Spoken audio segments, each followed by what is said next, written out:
this is the Steam Rating 1 review. It's to the Ultimate here, and we are going to Egypt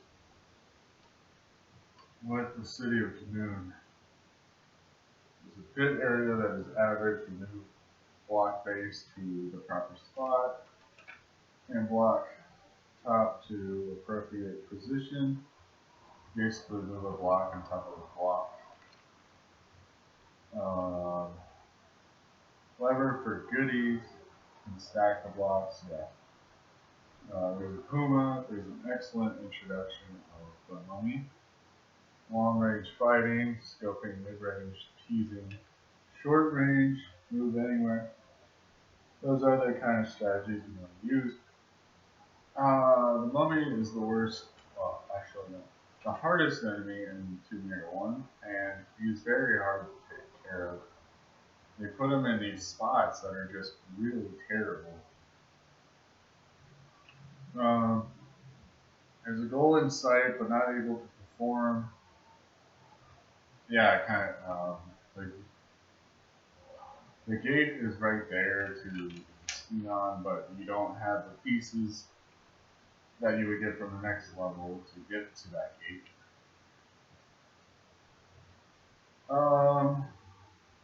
These are in the water. Item hidden on obelisk. That's a pretty nice touch. Save crystal trap. Yes.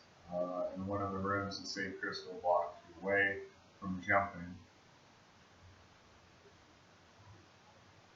Annoying part when having to jump below Sphinx head. Yes. Puma close quarters room, fence room. Yeah. First secret only activates if that pack is picked up. Area is average. That whole area. Nothing really much to say about it. Constrained block pushing if floor fails with Mummy, she dies or falls through fence. Can fall to death. Trapdoor is open and she is facing the wrong way. Light mechanic. Yeah, light is revealed. And that's pretty cool. You know, light is exposed and there's more light.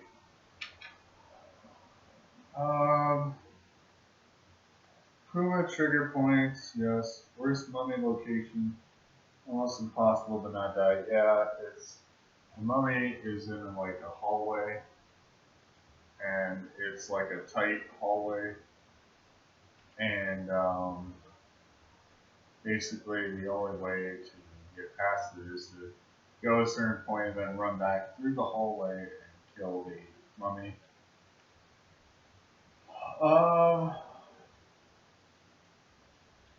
Platforming is okay in the jumping platform room. Excellent use of sand as a slope mechanic. Yes. So you pull a lever and sand lowers from another level and it forms a slope. What it brings is stack blocks, Mummy strategy, ability to add light, sandy slope, and constrained block pushing. So block pushing that looks like it's on the grid. Yeah, so there you go.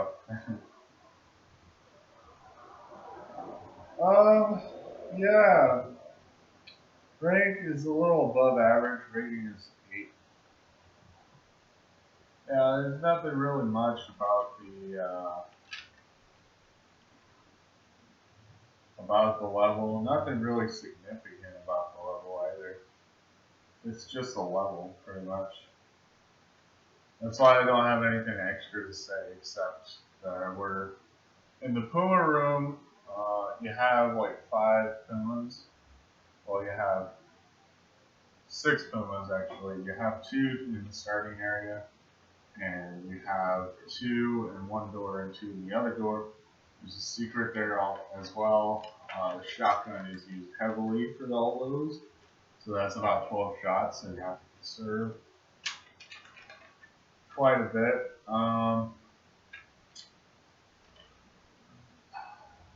There's not really much to say about this level, honestly. It's just a transition level to Diablo stuff to know. Also, there's this area with the crocodile, and yeah, you push a block across the bridge in order to get around the area and yeah, find some goodies. Yeah, you have like a secret that you jump up on a sloped platform and go to an archway, kind of. Also, there is a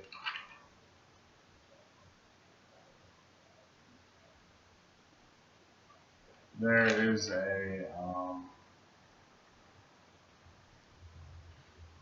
is that area, that same area where you push the block across the bridge and whatever, that you listen to all the music uninterrupted. So you deserve the music now. It's the whole main theme song, and yeah, that's pretty cool. Then we go into the obelisk of the moon. How we get there is basically we put a key in a keyhole, and we just go through the door.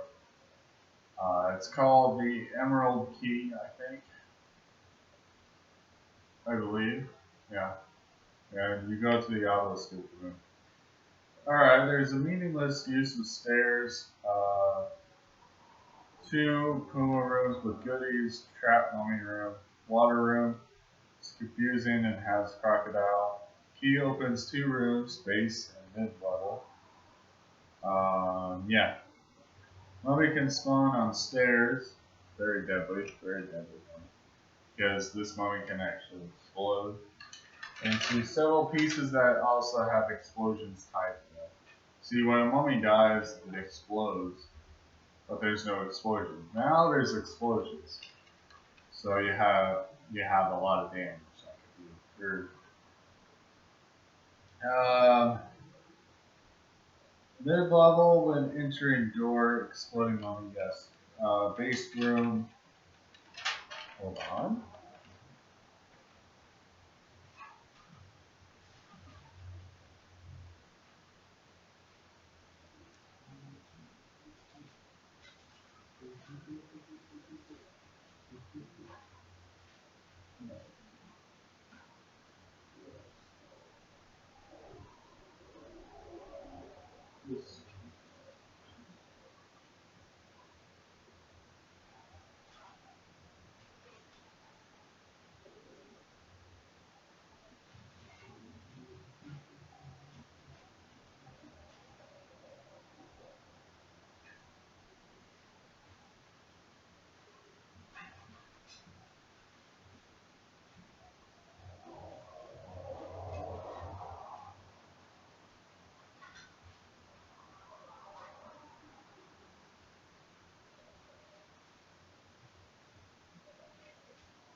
Okay, here we go. The base room has goodies but activates mummy at the top level. Clever non-secret events area. One room uses a puzzle that switches the slope to stairs. Pretty cool. Another room uses jumps to block. Uh,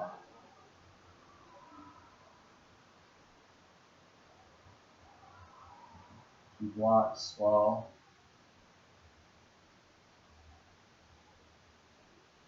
Consequences of falling in any room: fall death, gain death by 3 mummies. And mummies are already hard to deal with. They're very durable and they take a lot of ammo, so you're pretty much dead. Um, Second secret on top of the obelisk. Third secret on mirror platform. It's a tricky pixel perfect jump, but it's a good placement. And I think it has 3 items too. Goodies and underwater cubbies, yes. Jump out of water, slash in. Strategy for mummies. You can jump in and out of the water. Try to trick them. Correct ammo suggestion. Yeah, yeah. The right ammo is there to use. You have the magnums, you have pistols, and you have the shotgun. You don't have to use it yet. Importance of breath versus greediness. Yes, there are several items in the hallway, underwater hallway, and you have to. Um, you want to get them, but you don't want to lose your breath as well. Going back to prior level, puts key items in small lists. Basically, you go into these 4 rooms, right? 2 of them you don't really go into, um, but yeah, you have the Scarab, you have the Ankh,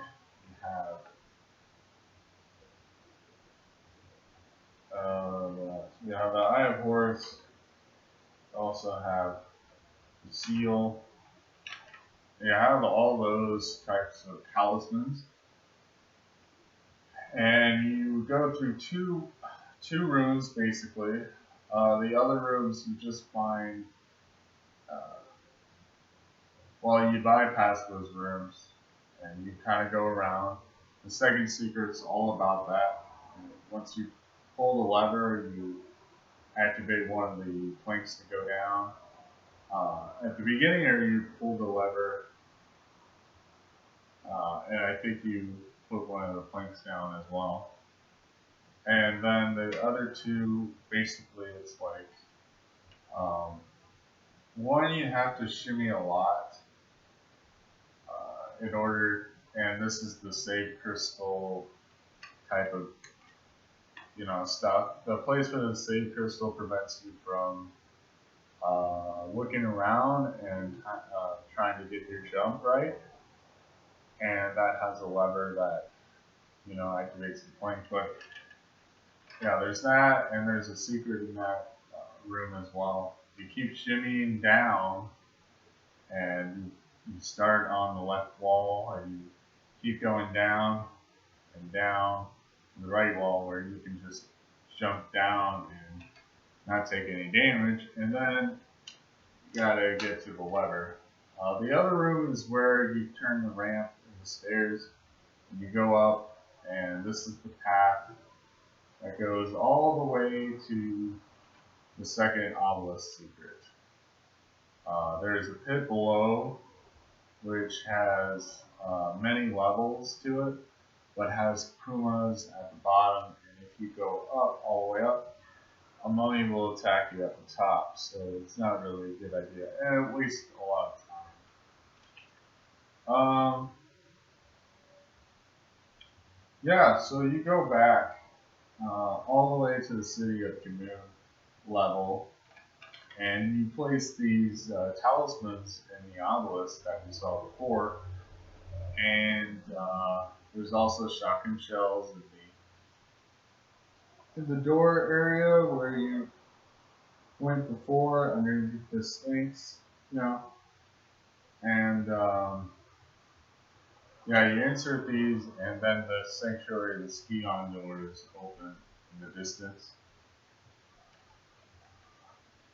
You deal with the mummy.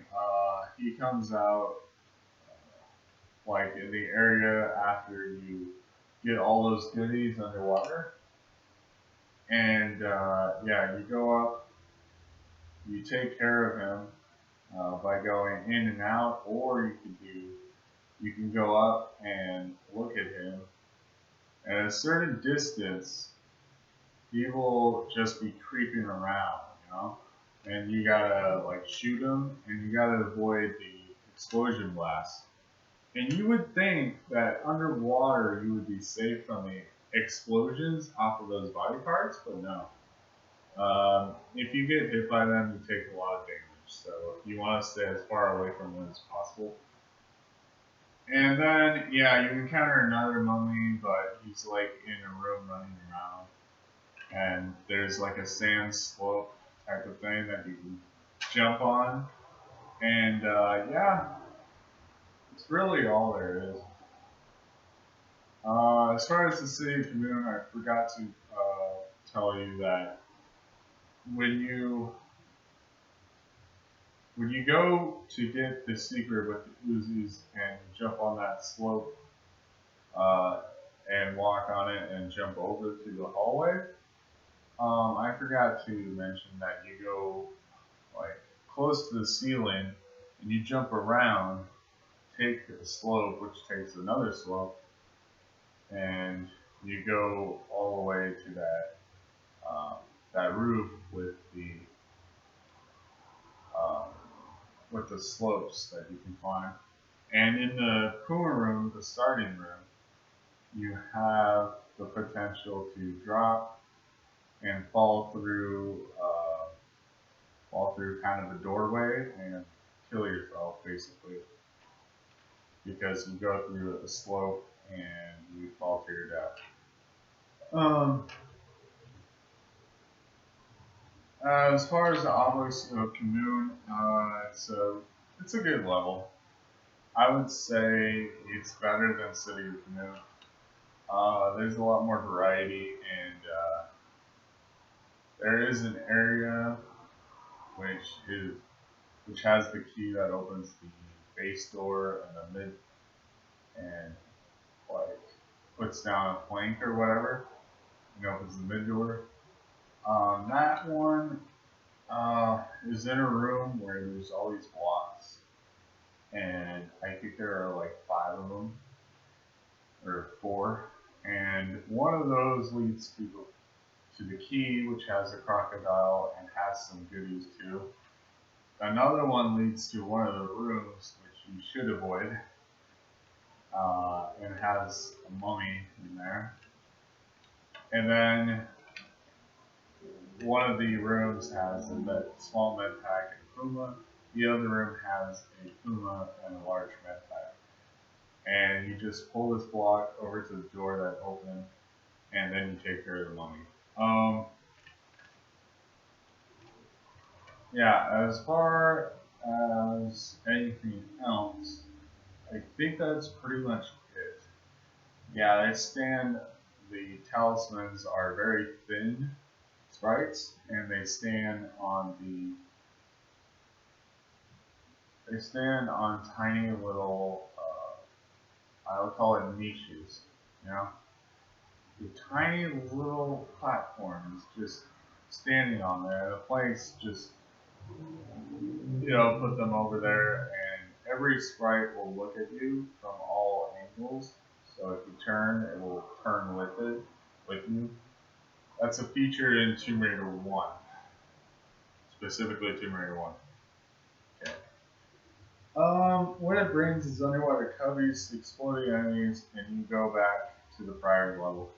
Pretty novel idea. I mean, it won't be fully realized until Tomb Raider 4, like 3 years later.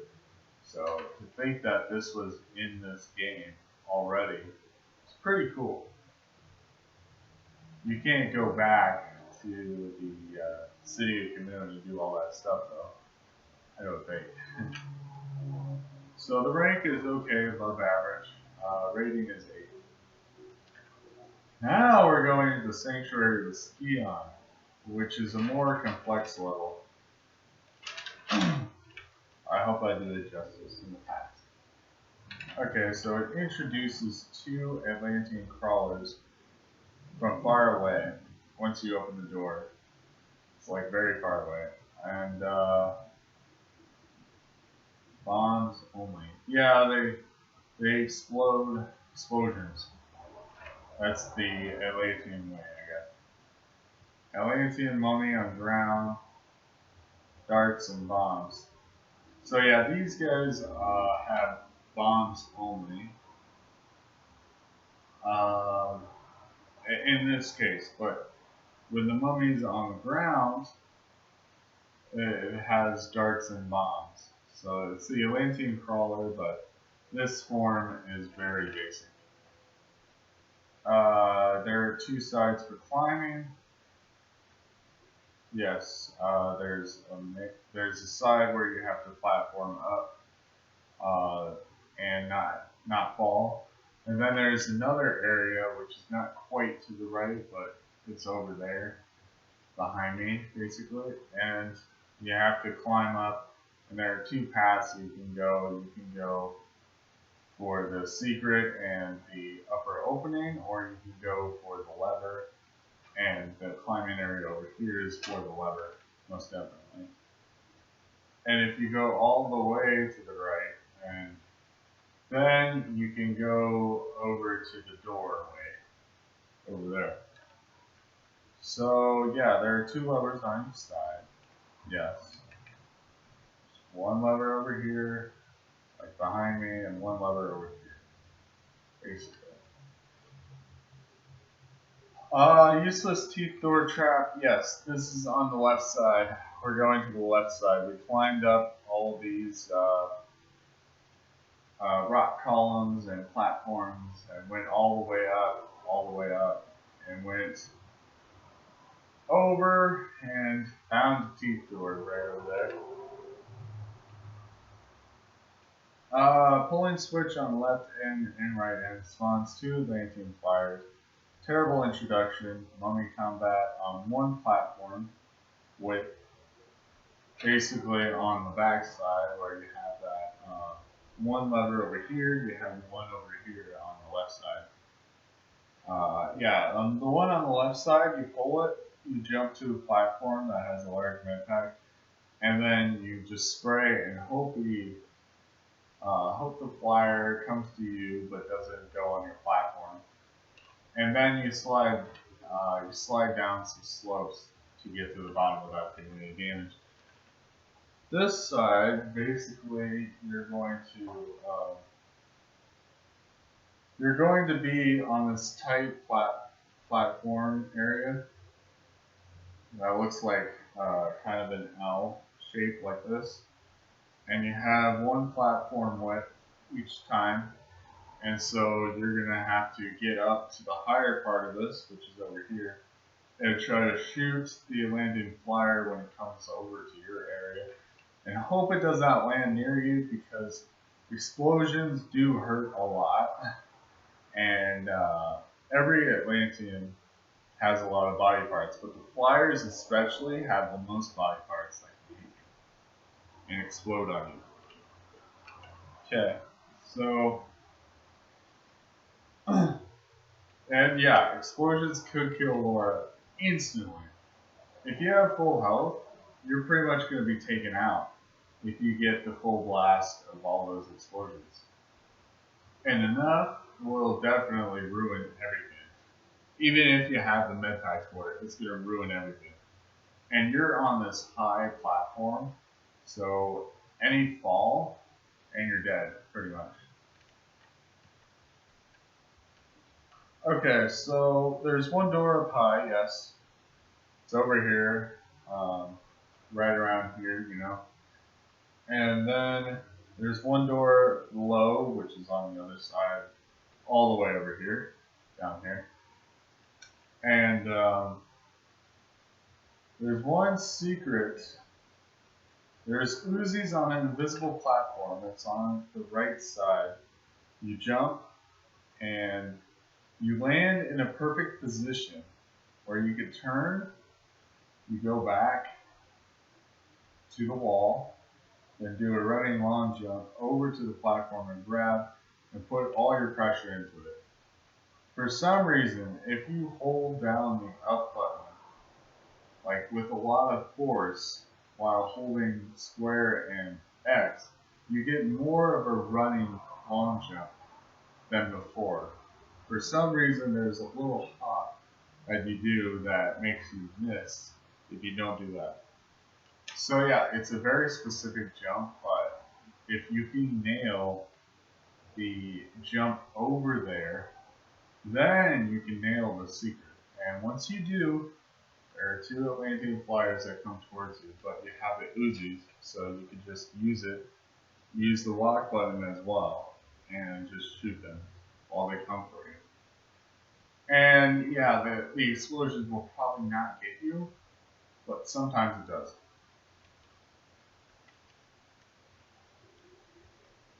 So yeah, there's also a Sphinx. I forgot to mention this.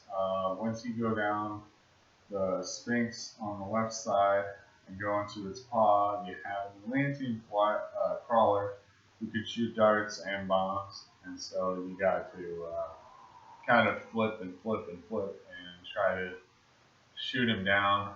Magnums work really well, and you don't really run out of magnums in this game. At this point, though, you got to be a little conservative with your magnums. Okay, yeah, there's camera angle in picking up magnum shells. This is basically when you fall off the pod and you get the magnum shells after you kill the Atlantean crawler. There's also a step, like steps to the pod on the basically the right side. If the face is facing here, right side. And speaking of the face, on the face you have like a hat, and on that hat is a key up here, like up here, and then a key is like over in this area, kind of like up here. It's down below, and you have to get 2 on keys. Centaurs are too easy on frames. No, they are not. They can be easy if you make it easy. The one on the ground floor, which I recommend going first, is the one where you have a bridge, and you also have a key in the water, and you have to get it. It's called the gold key this time, instead of the emerald key. And you put it in, and you have to go across this bridge. At the time your slope jump to get to the bridge. But once you do that, yeah, you get top of the bridge and you kill the centaur. Best way to deal with centaurs in this place is to just either use a power weapon like a shotgun. Well, it's the only power weapon. Yeah, use a shotgun and just blast him and go really close to him, but not too close so he can kick you.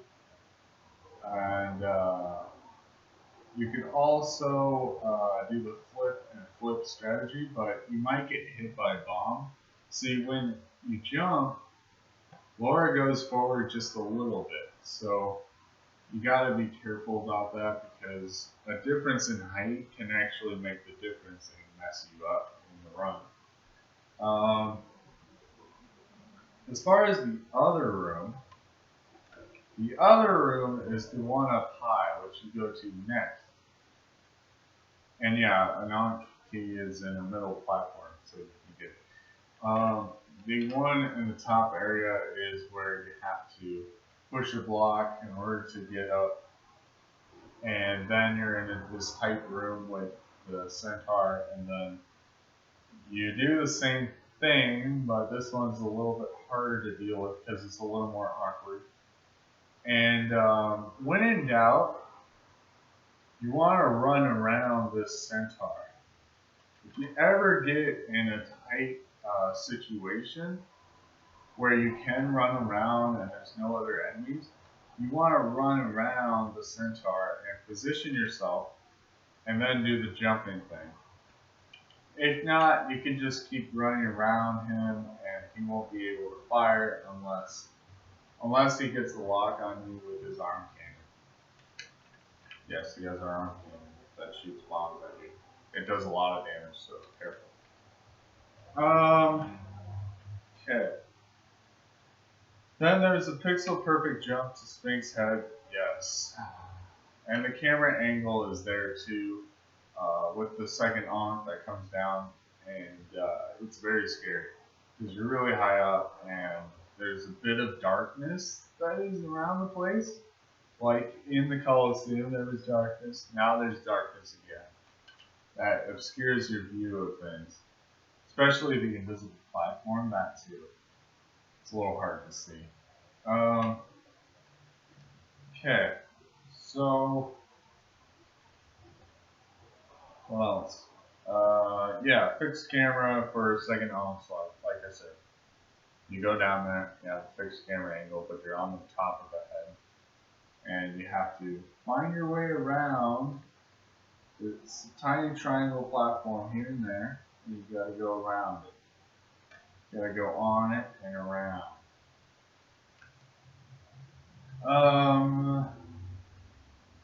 Underwater lever and statue room brings vertical current. Yeah. These three, yes. So once you put the aunts in, you open the door, go underwater to the statue room. You go on the right side, pull the lever, but after you get like to these like easy clips and shotgun shells, and the shotgun shells are like on the left, the right one, and easy clips are on like this clip, this rock column thing, and then yeah, you pull the lever, you go. The vertical current pulls you up, and you go up, you climb up these columns that are sticking up, made of stone. You jump across them, and then you go around this area, this platform area, and then you go down a slope, find an Atlantean flyer, you drop down, and then you shoot the flyer with some Uzis, because that's the longest range weapon you have. And yeah, you get rid of them. You explode, you avoid the explosions, and then you want to find a way down using the other head of the statue. You're on the left one right now. And then you jump into the water, you pull a switch on the right statue, and that opens the left statue's door, you know, like right between the legs. And I think this is the male one. The other one was a female. So you go through, and then I think you just swim up through the statue, and you find a ledge which leads you to a ramp. I think it's like, I don't know how many ramps it is. Yeah, lever leads back to the main room. Yes. Yes. So I think we go up, like, we go up some 90s, you know? We go up straight ramp, then we turn to 90, we turn to 90, 90, 90, and I think we do this about 3 times until we get, like, magnums. And we do it, like, a half time. And then we go this way, up, and then there's a long hallway with the scarab, and a save crystal that's blocking your way, again. This one's more doable though, so don't worry. Okay, so you have 2 centaurs and 2 Atlantean crawlers in one room, which is nearly impossible to not die from. Okay, so what you need to do is you need to grab the scarab, which is right by the gate, and you need to back up as far as you can. The Atlantean crawlers will come to you all the way to the end of the hallway, so you want to make sure you have the Uzis equipped, and you want to shoot them, and hope they don't go to the end of the hallway. Hope not. If so, then you want to back up into like the ramp area. They can't get over there, I don't think. And then you poke out, and what you want to do is you want to keep going to the scarab pressure plate area, and you want to keep jumping over there, shoot the crawlers, keep doing that until the crawlers are dead. And then you want to get rid of, I think it's just 1 centaur actually. It's not 2, it's just 1. What you want to do is you want to rush them. So you want to go running towards the centaur, and you want to get your magnums out, because magnums do really good against centaurs. So you want to rush them, You get out of the gate, you go towards the centaur guy right away, and if he tries firing at you, just keep running. Just keep weaving in and out and running. Pick a spot that has a nice area that you can jump this way and jump that way. Do a somersault both ways. And you have enough space to go forward as well. And you want to just keep jumping and avoid the blast as you do it. So you got to time it. And then the magnums should take him out in about a minute. So you got to do that for about a minute. To a minute 30, in case how well you do. And then yeah, you insert the scarab into the keyhole or talisman hole, I'll call it, and you open the gate and you slide down a slope. You get some goodies, and then you get to knock out Larson. He has what I will call a super pistol. This pistol can take out about half your health like that. So you want to be careful, and you want to hide behind a column in that area, and you want him to come to you, and you want to get rid of him as fast as possible. Whatever you want to use. Any option is good except for the pistols. You can use the magnums, shotgun, or the Uzis to take him out, and he's pretty easy to take out at that point, because then he comes to you, you can shoot him, you can loop around him, and he probably won't get that much of a shot off of you. And I think it's like 25, so you will survive if you have some help. And yeah, you shoot him.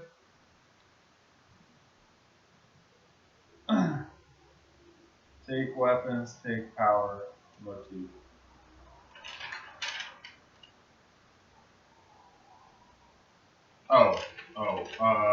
Yeah, so you go up the stairs, you grab the Skion that's on the pedestal, and you have all of them now.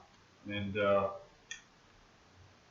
she combines them, combines them all, and has a vision of Natla being an Atlantean god amongst the other gods, which are Tehokin and Kolthek, sorry. And they sentence her to death by freezing her and encapsulating her within the pyramid, I guess. And somehow she escapes and goes to New Mexico, and that's the beginning of the game, basically. Alright. So, yeah, the baddies take all her weapons. Take the weapons, take the power of that motif. Natla shows up in a car, which is white, I think. And, yeah, she has her henchmen, all her henchmen. I think it's like, it's the shotgun guy, which is Cold in the anniversary edition. Jerome Johnson, which is actually Skateboard Kid in this version. And the Cowboy, which is not in the anniversary. Which grab all their weapons and have them all.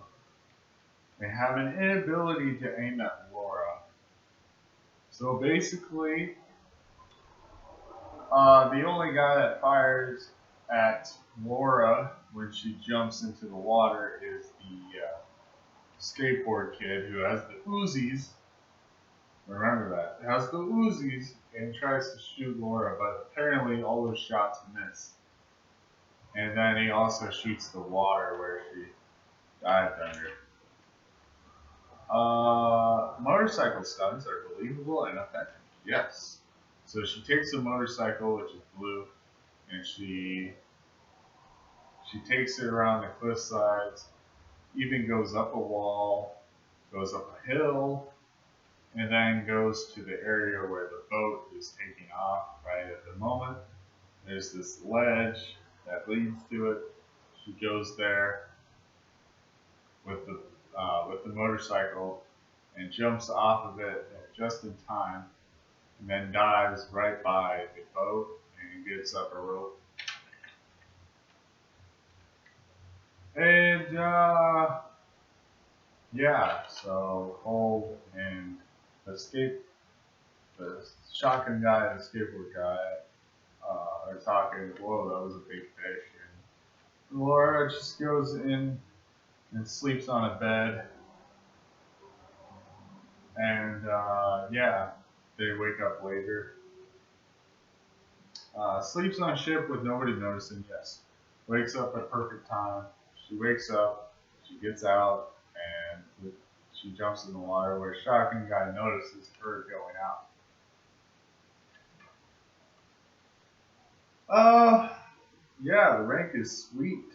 Rating is about 8.5. What it brings: invisible platforms and Atlantean flyers slash crawlers. That is what it brings. Which is good. It's good. We need those things. However, however, this is one of those levels that is difficult. It's the third most difficult level. We had the first difficult level. We have the third most. We're gonna get ready for the second most. Don't you worry. And it's a complete level. I wouldn't change a thing about it. Nothing can change about it. But it's not perfect. Um, it's not the next level. See, we are going to transition into Lost Island levels, which are levels which are taken with great care and are done really well and are a really good conclusion to a game like this and are really twisted and messed up and are really interesting, fascinating. So I won't ruin the surprise just yet, but we're in Lost Island now, and I will tell you about it next time. Thank you. This is TV Open out.